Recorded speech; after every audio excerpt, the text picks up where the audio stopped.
大语文千万字，逐工要和大家做伙来捌一字。今仔日要甲大家小解这一字，咱同齐来看到这读做吸，可以吸第四条。吸的意思就是用喙或者是鼻啊，甲水也是气体引入去到咱的体内，像讲喘气，有人讲是呼吸。另外，这个吸嘛有收集的意思，像讲甲粪扫吸起来。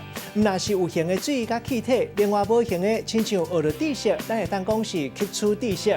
另外，谁人注意，嘛会当讲是吸引人注意。带大家做伙来小解这两个词。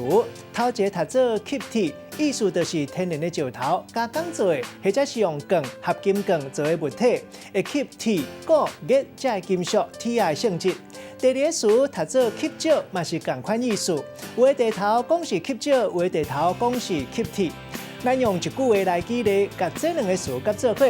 譬如讲阿明爱去世界各地游览，拢会买在地风景造型的吸铁，甲伊吸伫咧冰箱顶面。年久月深，规堵冰箱拢全吸石铺排甲满。今仔日小解这一字读做吸，提供予观众朋友来参考。